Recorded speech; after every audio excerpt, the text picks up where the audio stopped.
Yes, people, what's happening? Welcome back to the channel and welcome to another edition of 5 Things That We Learned. First things first, guys, make sure you smash the likes and subscribe to the channel if you are new around here. And let's dive straight into it. I don't know where to begin with last night. An utter madness as Chelsea beat Tottenham 4-1. There were 2 red cards for Spurs, 5 goals disallowed by VAR for offside.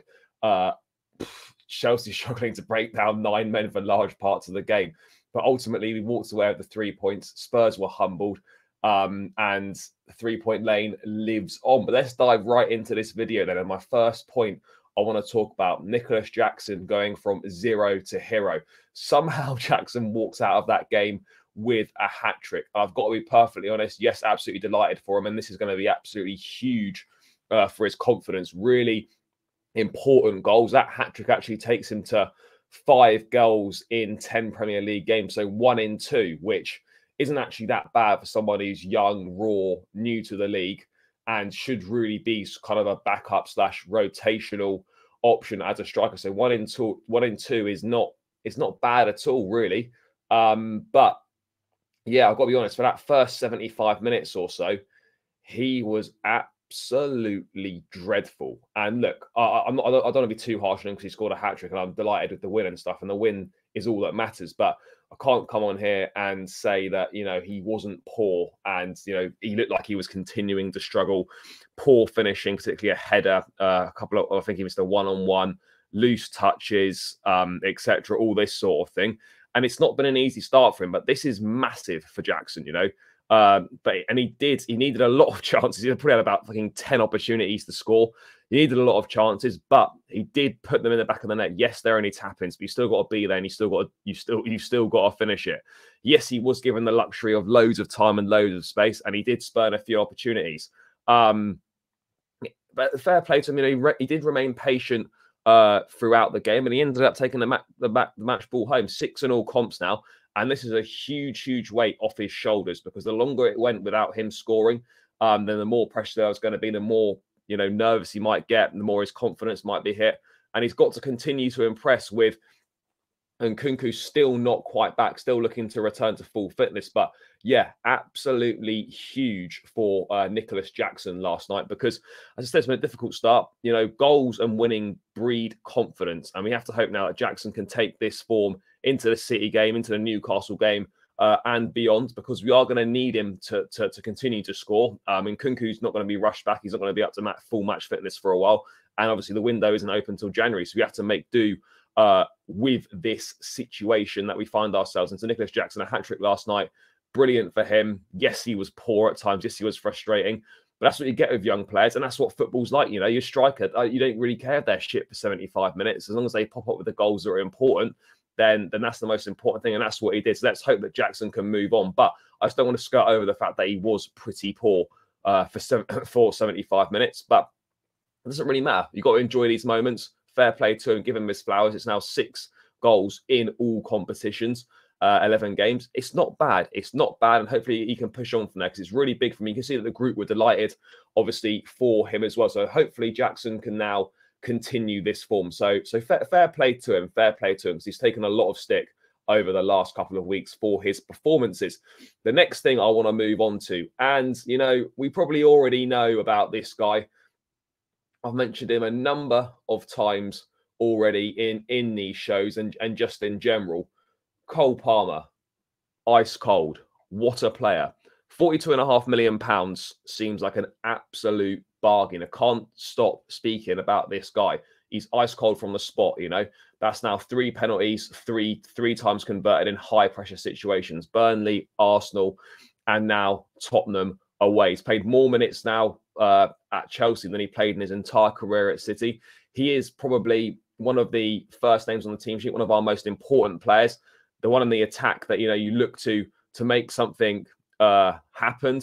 You know, a lot was made back in the Arsenal game about, you know, him taking the ball supposedly off Raheem Sterling. But he backed it up. He backed that up with confidence of sticking the ball in the net, and he did exactly the same against Spurs. In off the post, Vicario went the right way, but it was precision, accuracy, and it was superb from Palmer. You know, the power of the shot just about guided it into the net, and there was no debate about who should be taking the pen, because it's what Cole Palmer does. It's what he does. You know, he picks the ball up, he sticks it in the back of the net. And this kid is, I don't think people realize how good this kid is, and how good he's been since he arrived. You know, he's been absolutely nothing short of superb. I don't think anyone expected him to have this impact. Yes, rightfully so, people have gone about James Maddison as one of the signings of the summer, or the signing of the summer. But let's be real right now.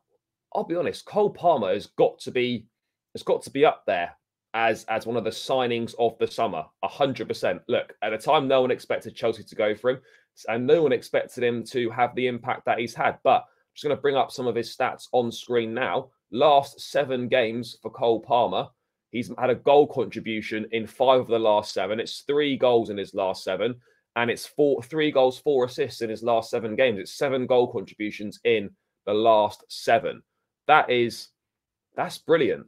That's the sort of form that you want from your attacking players. And we just need to start getting some consistency together with the rest of the attack, you know, contributing on a more consistent basis, like Cole Palmer has been doing so. So, yeah, look, brilliant for him. Can't speak highly enough of him. What a player he's looking like. And Manchester City, thank you very, very much for this guy, because he is absolutely balling. Man City up next Sunday. Cole Palmer, time to step up and do your thing again. But yeah, what a signing he's been. What a player. Delighted that we've got him at Chelsea for the foreseeable future. But another superb performance from him. The guy just oozes class. Moving on to my next point then. Mauricio Pochettino. Credit where credit's due to him. A massively important night. This is huge for him, because if this fixture had gone the other way, not in my opinion, but a lot of people would have lost faith in him, and it could have been quite hard to try and win the fans back over and get them back on side if we were to lose to Tottenham and obviously stay 13th in the league at, you know, about 5 or 6 points off the drop zone. This was massive for him, and I think he deserves praise for what he did yesterday, in terms of, obviously, in terms of how he set the team up, in terms of how, you know, we were patient and whatnot. Just keep plugging away at it. I personally wouldn't have started Cole at left back. He obviously got turned inside out, or sorry, he stood off for the opening goal, but obviously got booked. It was a bit of a walking red card, a bit of a hothead during that game, and it was the right decision to take him off at half time, because there's nothing worse than not doing that, and then he goes and gets himself sent off. So fair play to him for that. I felt he set up well, you know, and he deserves praise for what he did, because this is a difficult place to come. Yes, it's Tottenham. Yes, it's Chelsea. But, you know, right now the gap between the teams pre-game was pretty big. There's no getting away from that. And we simply had to win this. And with all the emotions of returning back to Spurs, all the build-up being dominated by, you know, journalists misleading quotes, etc., complete lack of context in headlines, lack of context all over the place. This was huge for him. He would have been feeling the pressure. He needed this win desperately. Everyone involved with Chelsea Football Club, fans, players, staff, manager, all needed this win. And this, honestly, this can really be the kickstart for Pochettino's Chelsea reign. To get a win over Spurs, over your rivals, top of the league, unbeaten, humble them. This was huge, absolutely huge for him. And I'm personally delighted for him. You know, he's coming for a bit of stick, rightfully so, in certain situations. There's no denying it. But yeah, look, he got things right yesterday. Yes, you know, we missed so many chances and we were poor for large parts of that game, but our finishing is not on the manager. So yeah, look, well done to Pochettino. He got it right yesterday. He made the right decisions from the bench. You know, he was calm on the touchline, you know, just telling the boys to be patient. And eventually, you know, as you should do against 9 men, our patience was rewarded. It paid off, and we finally took advantage of the position that we should have taken advantage of in the first place, and much sooner. But the most important thing is that you win, and we did exactly that. The fourth point I want to come on to is Reece James. Performances like that from Reece last night are why you keep faith in him, which is why you support him through the injuries, and you try not to get too frustrated, because when he is fit, you know exactly what he can deliver. Your captain is so important in games like this, particularly someone like Reece, who obviously knows the club inside out, knows what the rivalry means Knows what the rivalry means. And as I say, it's why you stick by a captain through all these injuries. The pain is literally worth it. And Caicedo as well was huge. He was huge yesterday as well. His best game, in my opinion, for Chelsea. And this is why you're patient with Reece. This is why you are. He's a top player. He's got everything. He makes a massive difference to how this Chelsea team plays defensively, going forward as well. He's brilliant. And this is why you're patient. His range of passing as well is simply superb.